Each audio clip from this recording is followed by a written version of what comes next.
So bwe tuba tukola tufuna sample, tumala okufuna sample netudda netuteka mu mashini zaffe zino tufuneyo twenkana tetuyita quantitation netukubisaamu nga tukozesa netuyita polymerase chain reaction. Bwe tumala okukubisaamu netukola analysis nga tukozesa ebyuma ebyo. Naye tulina n'ebyuma ebirala ebisobola okunoonyereza ku bintu ebirala nebino tetwabikozeseza. Ate tulina n'ebyuma ebirala byetusobola okukozesa nga tuyita rapid nga biri bikola ku speed, bikolera mu layini emu. Kati oba olikubisizaamu nekiri kyetukozesa osobola ogamba nti bwe tuba tukozesa layini eri tuyita eno owambuko, naye ate tuba tukola mangu tusobola okukozesa mashini endala esobola okutuwa profile mu ddakiika 9 kyokka. So tulina ebisobozesebwa byonna okufuna profile zetwetaaga. Kati bwe tuba tukola bino ebintu bya ndagabutonde, taata bw'abeera ng'ali 14-16, bw'obeera ng'oli nga yegwe biological father, yegwe awaayo obutonde bw'omwana, olina okuba nga wamuwa ekintu ku buli gundi bwe tugenda okukebera. You must provide genetic material at all positions tested to be a putative father. Ye ensonga ey'enkizo ennyo etuleesebwa bwe wasinga obukulu awo. So taata wabeera 14-16, omwana n'abeera 14-15, tuba tugamba nti taata beyamuwa alina kyeyamuwa. Olaba maama ali 11-15, kiba kitegeeza nti taata wabeera nga 14-16 nga maama ali 11-15, kiba kitegeeza nti omwana alina kubeera 14-15. Bwe kituukamu wano kiba kitegeeza nti waliwo ekibadde kibi. Kati jjukira ku luno embeera gya luno twakozesezza taata yekka naki n'abaana tetulina ki. Eno gye tuyita DNA bwe tuba tugenze mu mubiri gwo tulina kye tuyita esel. Kati omuntu bw'obeera ng'ojjudde olina buno obuwumbi obusukka obusatu 3 billion cells. Ate buli kanaku omubiri gwo gukola ki? Cells empya. Naye nga mu mubiri guno wali mu makkati waliwo kye tuyita nucleus, mulimu obutafaali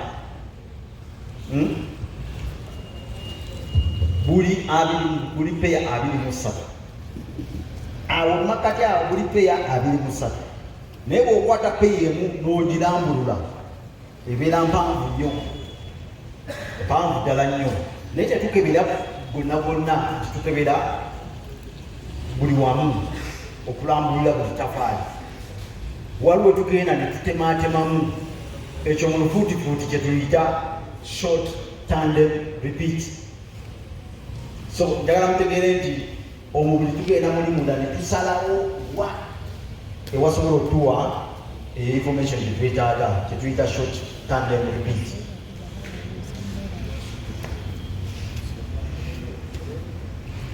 Kati bwe buno obutafaali bwe tugamba obuli awo mu nucleus buli peya 23. Naye waliwo peya esembayo eno yesalawo oba oli musajja oba oli muki mukazi. Naye buno butafaali bujja butya? Bw'olaba nti bujja mu peya ng'olabe buli wamu buli mu peya, kiba kitegeeza nti sayidi emu yava wa maamawo, sayidi endala neeva waki? Wa taatawo. Mukitegedde ekyo? Olugendo tulutambula. Kati eno ebeera nga library nga bw'ona ogenda mu kusoma ebitabo. Ne tugula ebitabo tugamba katukebera wano tukebere ne wano tukebere ne wano tukebere ne wano. Naye nga tumanyi nti bwe tugenda mu kalooka ka library eyo tugamba tugenze kulooka namba 10. Bwe tuggulawo sayidi emu eba evudde wa maama, sayidi endala eba evudde waki? Wa taata. Kati bwe tukola profile y'omuntu wano bwe tuba tusoma soka nesomwa eya taata netukubaganyaamu sayidi eya maama. Kati ke kano library nga bwefaananamu buliwo naye nga tuyitadde under the microscope nga tukubisizaamu emirundi 4 okugezaako okulanga bekafaanana bwe kati, naye tukalambula netugenda netunoonyereza bwe twagala. Kati bwe tuba tutuuse ku library nga tusoma tugisoma tutya? Bwettu tugisoma kyetwayise short tandem repeat. Nti ogenda n'otuuka w'omuntu n'osangawo nga waliwo ennyukuta bweziti nga ziddiringana buli emu. Kati ku sayidi emu n'abeera nga ziddiringana nga za mirundi 8, sayidi endala oba ziddiringana nga za mirundi 9. n'atawalira wayinza okusanga nga omu ng'alina waddingana emirundi 10 kati what tuyita short tangible repeats kubanga zetubala netugamba nti kati ono asooka ku kitundu ekyo profile eri 8 onaddako profile eri 9 onaddako profile eri 10 naye nga ekitundu kyekimu kyetugobera naye nga okuddiringanamu kwa njawulo okusinziira ku muntu yennyininyini.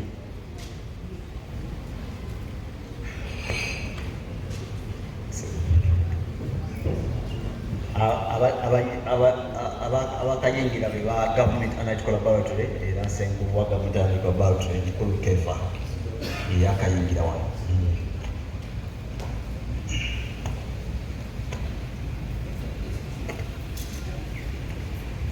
Kati bwe tutunuulira bano abantu ababiri bwe tugenda ku kaduuko akamu tugamba kale katusome kyekiriwo ono ku saidi emu jukira nti bijja mu pairs ku saidi emu addiringana emirundi 5 ku saidi endala emirundi 7 kyetuyita profile tugamba nti ku location eyo ali profile 57 ne bwe tutunulira omuntu omulala kitundu kyekimu tuyinza okusanga nga profile ye eri 67 kati awo bwe tufuna enjawukana y'omuntu omu ku mulala tuba tunoonyereza mu byo naye ate bwe tuba tunoonyereza bya taata n'abaana kiba kitegeeza nti taata alina okuba nga yawaayo ekitundu ne maama n'awaayo ekitundu tujja kiraba okuddako awo mu maaso.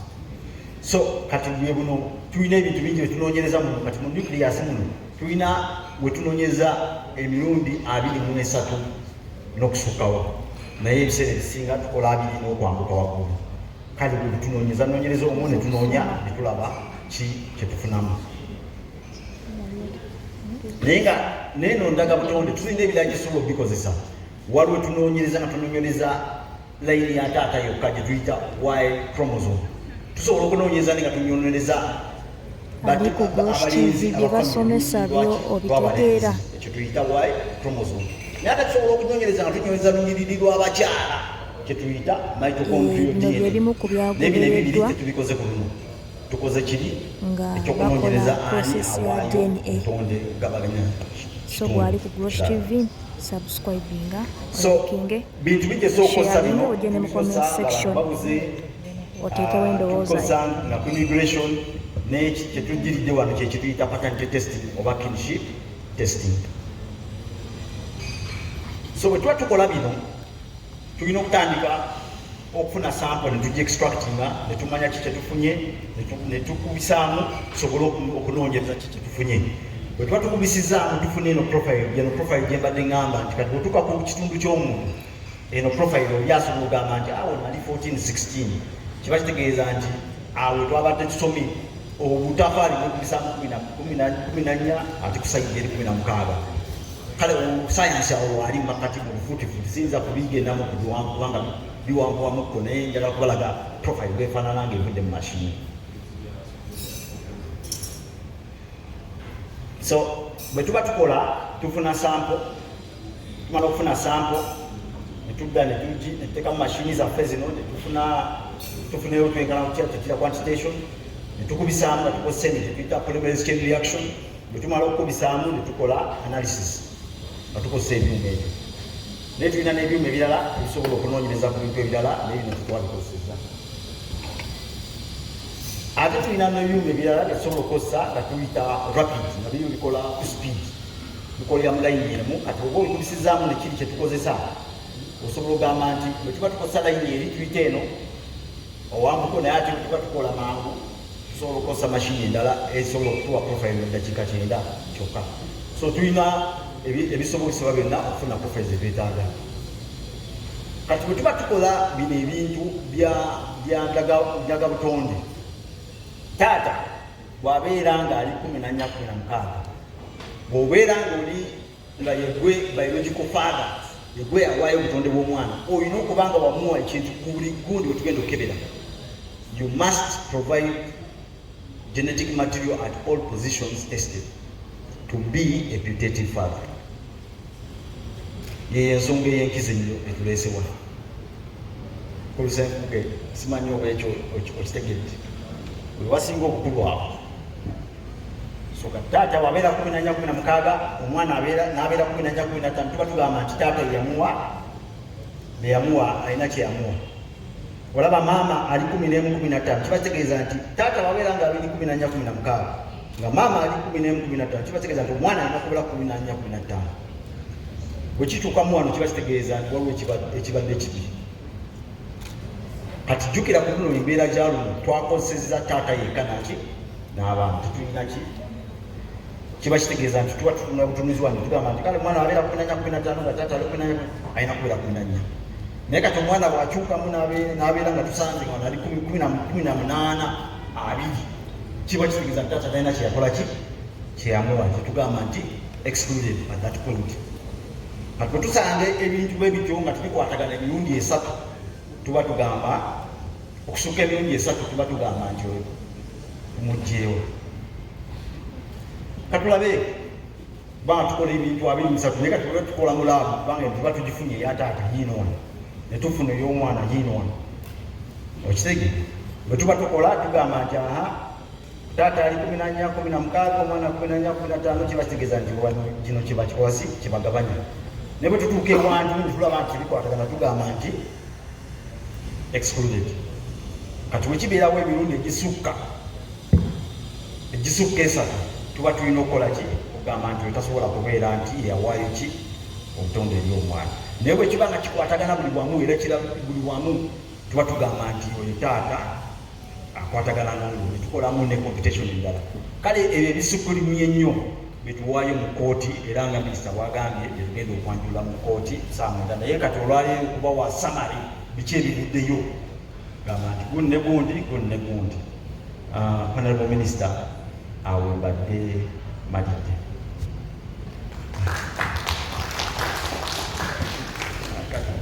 Kansubire mu bitegedde bulungi. Simanyi aba breakfast oba buli ready kwasagala genda muliza abantu nga tebanafuna kyakulya. Are you ready? Aba breakfast buli ready? Kati kansabe omukulu wa gavumenti anatukola balato naye atuwulire atusomeseko naye atuwulire ebyayiseemu then tubasabe buli omu atuwe message ne tumala kulya kyanja.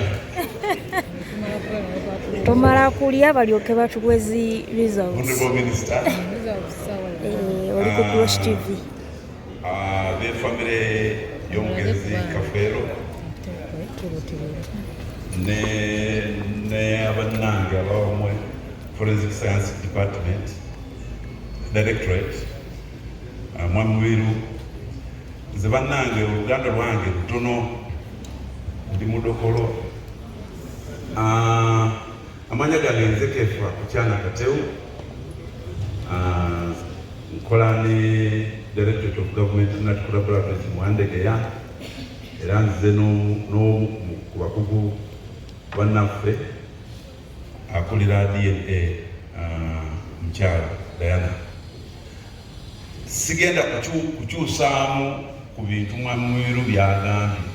Science abeera science alide se ebyuma bye bakozeseza wano binafu bitukola ki bitwakozesa reagents bye bakozesa wano nafe era twakozesa byenyini ebyo. Kakati government and collaborative tukolagana ne poliisi tukola ebintu bimu bikolagana na DNA oba paternity tests.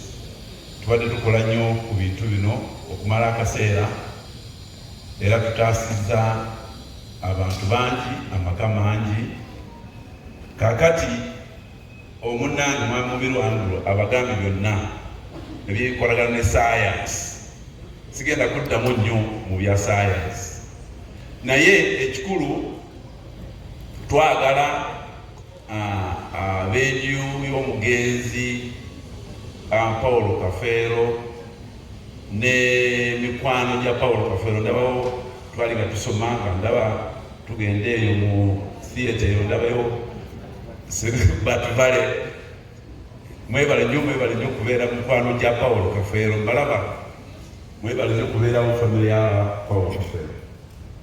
Paulo Kafeero yali muntu mututuufu mu ggwanga eno era tusuubira nti bwali abeera n'ekiwummulo eky'emirembe. Nze nja kwogera tugenda kuwaayo results zino mwagenda nemuddukirira abakulu nti bannange tulina ensonga ezituma gaffe famire twagala mujje mututaasa si kyekyo kakati sayansi twakoze sayansi atuyambe okulamula ensonga ezibadde mu ddiiro ezikolagana ku famire yaani ya mugenzi mwami Kafeero. Twagala nti kati kino kibeere nga kyekisembayo ekigenda okuyamba famire ya mwami omugenzi Paulo Kafeero, abaana banamwandu bategeere enkayana yonna ebadde mu ddiiro. Era twebaza abakulu baffe, twebaza Balamu yajja nayimirira n'agamba nedda tutwagala abantu kuttingana nga naffe tuwetuli mikwano gya Kafeero, baganda ba Kafeero, twagala abaana babeere mirembe mu maka, ne banamwandu nabo babeere mirembe mu maka. Kakati simanyi oba ebivudde mu sayansi obagambye oba tugenda kubagambira eri? Tugenda kubagamba naye nga bamaze okufuna ekyenkya. Njagala bafuna ekyemisana buli omu amala okulya, bwe bamala mpite pasita asabe, denga tubagambe otuwa ebivo saidi yo nono atuwa esaidi ye, biba bikwatagana tukikubire mu ngalo, tebikwatagana tubagambe mubiddemu. Walina okuba nga bikwatagana. Kale aweewa nnyo honobo.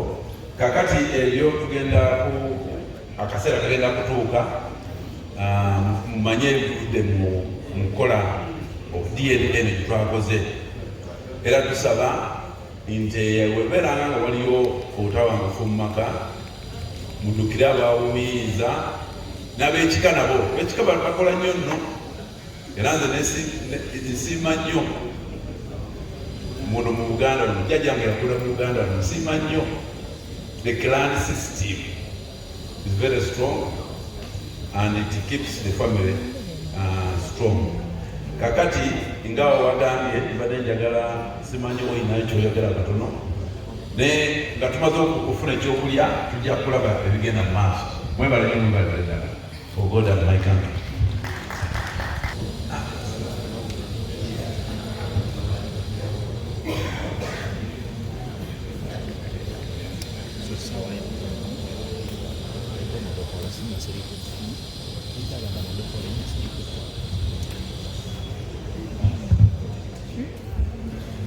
Kakati waliwo munnaffe agenda okweyungako wano tugere ne famire ebikwatagana gavumenti ne banansi. Oba obabuliremu n'engeri gye mwakolamu kibye mwatesitinze those details baba bagala kuwulira mu Uganda. Ekyo mwami Mwiru yaba banyonyola yamazidde okubagamba. Njagala bamanye kiki yagyeko process. Kakati ffe baana baliyo nga tukola, abaliyo eri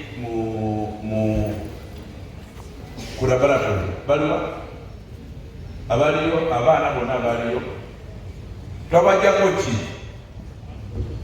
anayinza okuyinza wanyi twabajjako ki kakati oyo Honorable Minister yandiseko wano n'atugamba twabajjako soko gye wano tunyonyolesa njagala kumanya nti zebadde manyi oba wamwalira babasabye buli omwanya ecupa ya walagi mu glasi bagibakakase twajjako. Kale asobola otunyimbiramu omusajja alabika muyimbi. Mwatujjako omusaayi n'amaaso ne tubategeeza bulungi nga tuli batuufu ku baana ba Pawulo. Ebyo oba otuyimbiremu kayimba wesampo twesampo ye bonna kugamba nti ndiva ku mwenge guno ndisigala ng'okubanga totono zizino zindeese ebyange byenkola ngerageranya. Kale walajindeka abajja eri ewaffe ne tubajjako omusaayi n'amalusu, era ebyo bye twajjako ne bannaffe wa poliisi babitwala mu labalo naffe nebitwala mu laboratole netubikola kwa sayansi wa DNA okulaga obutonde bw'omuntu. Omukulu Andrew Mubiru amaze okubasomesa, sagala kuddamu nnyo mu bya sayansi, naye twabikola ne tubiddamu era ne tubiddamu emirundi egiwera okwekakasa kino kituufu oba sino si kituufu, era ebyavaamu tumanyi nti bigenda kuyamba n'okutaasa famire zaffe era famire y'oluganda lwaffe omugenzi Paulo Kafeero. Kakati twagala era tusaba n'obuwembeefu bwonna nti ab'ekika n'emikwano gya mugenzi Paulo Kafeero batuyambe bakwatire ddala bwe twanga tubawaddeyo lipooti zino ezikwata byavudde mu DNA paternity test, ziyambe mutuule n'abaana bakkirize ebivudde ki mu musaayi, era ne bamaama baffe abakyala b'omugenzi Paulo Kafeero nabo bakole ki bakkirize ebivudde ki mu musaayi. Teri akyusa DNA results, tosobola kugikyusa okujjako Katonda ki ye mwennyini. Katonda yatutonda yakola ki yasobola okukyusa, neffe totusobola. Wekiba A kibeera ki A, webeera B ebeera ki B. Kakati tubadde twagala nnyo nti bwe tumaliriza wano bwe tubeerere mu kooti famire ne abakulu balooya baffe ababadde nga bagoberera ensonga zino ezikwatagana ku nju y'omugenzi Paulo Kafeero nabo bajja kubeerayo bawulirize bulungi lipoota zino zigenda okuwaayo, bamanye kino kyekituufu, kino si kituufu, si kyekyo bannange ekyo kyenyini. Kakati tubadde tulinzeko omunnaffe ayogereko naffe katono ebikwatagana ku famire. Weebale nga wagenda okutandika okwogera, nja kusaba abaana ba Paulo mwena abali awo bajjako ndanga butonde mwabagenyi abakulu mugende mulayire babawe ekyenkyale nga balabale tubagoberere nga mumaze. Thank you very much, Honorable Minister. The person who is coming agenda okujja okwogera naffe bamuyita Steve Muchunguzi, Senior Superintendent of Police. Agenda kweyanjula era bw'aba agenda okubanyonyola kubanga waliwo kinakonyeeko nti tulina okwawula embeera y'okubeera nga ye taata ate okwawula n'oli awaddeyo obutonde. Mr. Muchunguzi, please come and say something. We are eating the last supper.